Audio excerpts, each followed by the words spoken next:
I remember you famously made an offer to Caitlin Clark, but what about Angel Reese? Would you think she could ball out? You know, she's pretty solid, you know? Yeah, she's a great player. You know, the thing with Caitlin Clark, it was just to unlock millions of dollars for the league because of her stardom, what our sponsors was telling us. Right. You know, they didn't tell us the same thing about Angel Reese, so I don't know if we can make that. I don't know if we can make that same offer. I see. Ice Cube, because Ice Cube has come out and given everybody some brutal truth. Sorry, Angel Reese, the $5 million offer was only for Caitlin Clark. Tonight, Ice Cube says the quiet part out loud. The $5 million offer that shook the WNBA was never meant for Angel Reese, and the brutal truth behind it has ignited one of the biggest debates in women's basketball history. Did Ice Cube just expose the league? Did sponsors just end the illusion? And is Angel Reese's brand collapsing under the weight of Caitlin Clark's rise? This is the story the WNBA never wanted you to hear. But it was business. That's all it is, business. Y'all gonna make it personal, though. Ice Cube has come out and given everybody some brutal truth, and there is a portion of this that just tells you everything that we've been telling you. This is just confirmation. And what's hilarious is this is confirmation from the people that want to pay the money. Sponsors. Oh man, Angel Reese fans are gonna be... Welcome back to the channel. Today, we break down the shocking fallout after Ice Cube's revealing comments about Caitlin Clark, Angel Reese, and the Big Three's unprecedented $5 million offer. This story is deeper, more brutal, and more revealing than anyone expected. Offer was only for Caitlin Clark. Fuck. It's about to get ugly. With the Big Three's $5 million offer to Caitlin Clark never coming to fruition, could a lucrative Angel Reese proposal be up next for the Hoops League? Tell me you don't know ball. I mean, honestly, don't count on it. He didn't stutter. He didn't sugarcoat it. Cube said sponsors told him Caitlin Clark would unlock millions for the league. And when it came to Angel Reese, quote, they didn't tell us the same thing. Cold, brutal, business. When Clark took over Chicago, she signed autographs for hours. This wasn't no extras that was paid to come stand in the scene. No, these were real people trying to get autographs. And instantly, the entire WNBA conversation exploded. Angel Reese fans were furious. Caitlin Clark supporters felt vindicated. And for the first time ever, someone from inside the negotiations confirmed what sponsors had been whispering for months. Caitlin Clark isn't just a player, she's a revenue engine. Angel Reese? A star, yes, but not the one brands are betting millions on.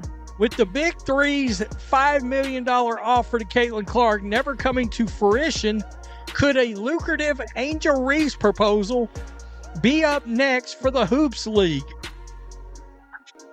Tell me you don't know ball. I mean, honestly, don't count on it. To understand how shocking this moment is, we need to rewind. Angel Reese wasn't just a player. She was marketed as the face of a new era. Bayou Barbie, the queen of NIL, Reebok's comeback superstar. Sponsors lined up, interviews stacked. Her brand was everywhere. But as one executive quietly put it, buzz fades, numbers don't. And sadly, the numbers started shifting. When Caitlin Clark stepped into the WNBA, she didn't come with slogans. She came with results. Sold-out arenas, record-breaking TV ratings, jersey sales that crashed websites. She didn't need to talk. She didn't need theatrics. Her game did the marketing for her. Suddenly, Angel Reese, once the league's top brand magnet, wasn't the first call for sponsors anymore. She wasn't even the second. The turning point was Chicago, Angel Reese's city. Caitlin Clark rolled in and didn't even play. She sat on the bench with an injury. Yet thousands of fans wrapped around buildings just for her autograph. Clark took over Chicago without touching the court. That moment, that single image, was the beginning of the end for Angel's marketing dominance. After the Chicago takeover, the shift was undeniable. Marketing agencies began reviewing Angel's numbers, and they weren't matching the hype anymore. Campaigns slowed. Some vanished entirely. Reebok didn't renew certain promo pushes.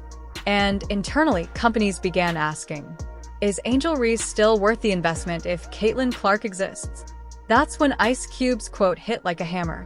I'm not in the business of losing money. Translation? Caitlin Clark guarantees returns.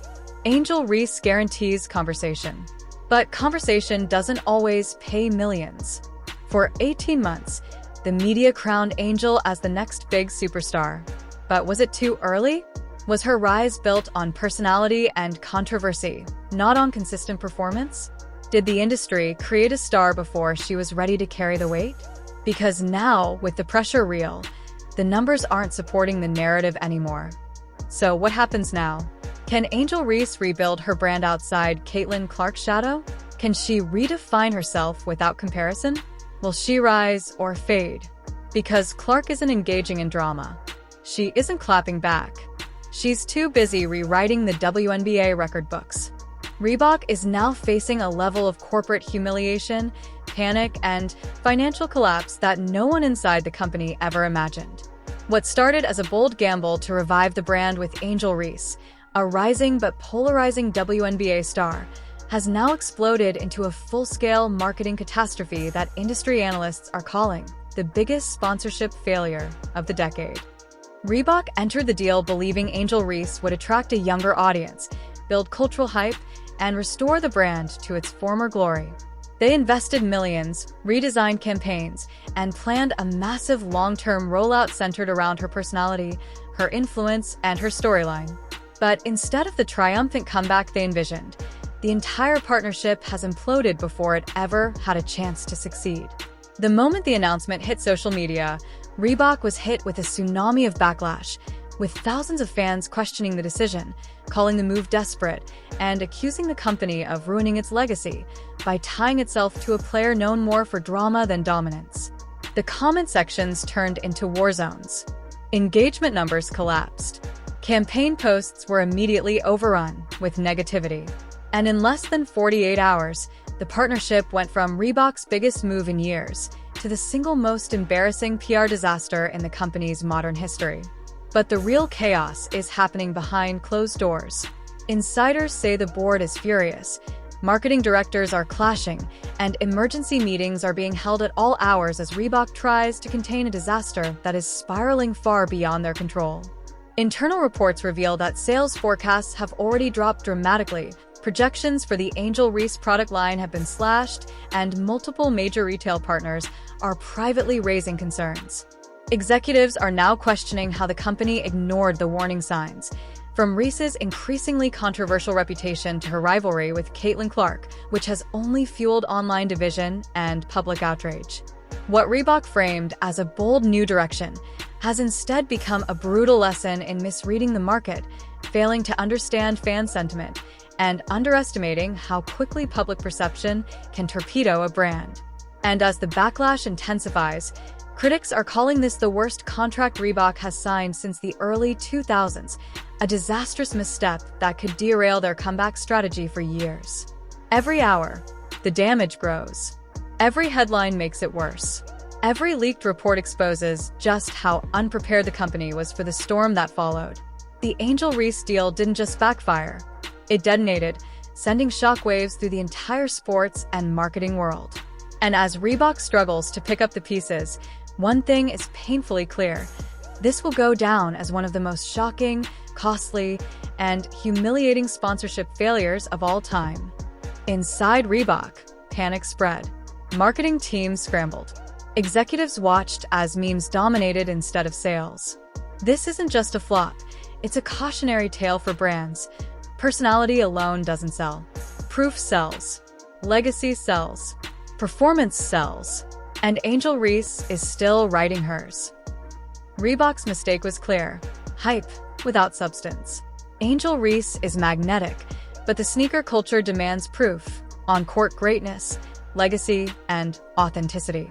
Nike and Adidas built empires with stars who had already proven themselves. Reebok skipped the groundwork and went all in on personality alone.